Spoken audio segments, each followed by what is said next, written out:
team, and I was not a party leader, I was just acting party leader because as per the constitution, once the retired president left the position, we didn't have a meeting to have somebody to hold on party leadership until we hold an NDC and have proper, person taking over. And I think also what happened on Friday, even when Uhuru came in, we are not so sure whether he's still holding on.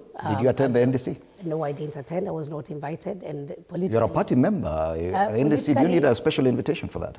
Politically, if you're not invited somewhere, and Gakuya would tell you if there is at your party's National Delegate Conference? If it's a UDA meeting, I'm you not are sure a whether... member nominated by that party. I've not seen my colleague here in a UDA political meeting, because you never know if in politics, if you're not invited, you never know. Are you an orphan?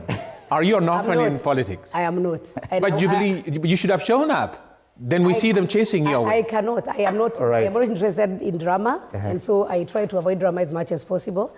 But what I would want to say, this is very interesting times, that we are discussing a party that majority of them dismissed it and said it was dead. And I think just towards the end of 2022, even so, people conducting burials of the Jubilee Party. It is a thanks. And I also want to say thanks to us and the controversy, because the party has remained being relevant, and people are talking now about Jubilee. But it's also very interesting that when the former president came in, I think there were many expectations, maybe on the declaration, but he dwelled on maybe the performance of the party, what they were able to achieve, what they were not able to achieve, and maybe where they made mistakes, and also somehow tried to get into the issue of maybe what the current government is not doing. But most importantly, I think what came out from this meeting, because I was in Taita, I didn't manage to follow it up, but I got a few, I was able to just look at a few issues that he said. He said about this party being a national party.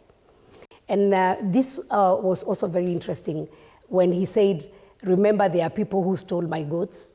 Remember when I handed power in peace, there are people who came up and abused me and were very disrespectful, and I personally gave power with a lot of humility.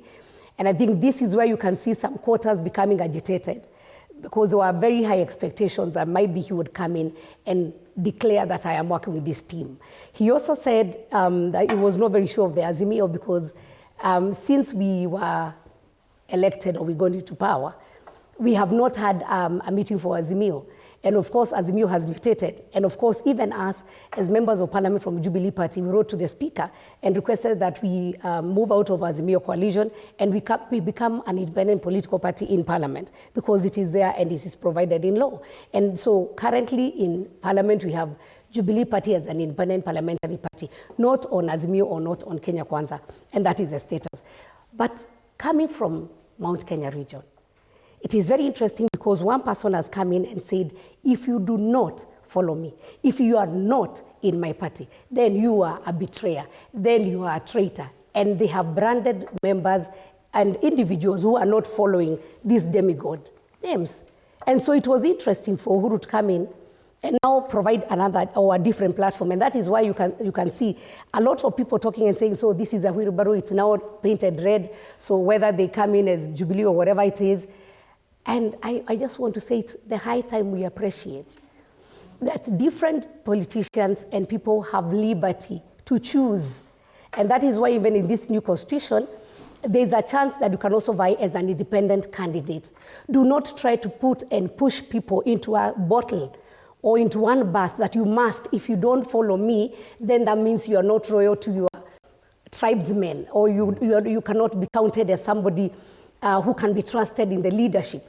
And we have seen it. We have seen people going into the villages, going into churches, going into funerals, and saying, if you don't see somebody, and now saying this small clique, because they worship me, because they follow me, they are the only ones who should be elected. Or someone saying, I am the one to come and tell you who you will elect. Let me just say something. I think Kenyans, and where we have reached, they have their own mind. They have a sound mind. They can be able to decide and say, yes, this kind of a person is the kind of a person you're looking for, and this is what we want in the leadership. Unfortunately, what has been happening, and I think I want to just, I've been in politics now for maybe this is my 13th year. What has been happening before is that if a certain political party is popular in a region, then the person who goes into these political parties almost have an assurance that I am going to be elected.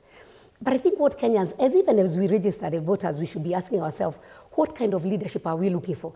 That is why we find immediately after we vote in a government, then there's a lot of dissatisfactions. Because what people forget, even if I am following Gakuya as my presidential candidate, and you have elected me as a member of parliament, Gakuya will not escort me to that parliament. Gakuya will not take me to the county government if I'm the governor or I'm the MCA.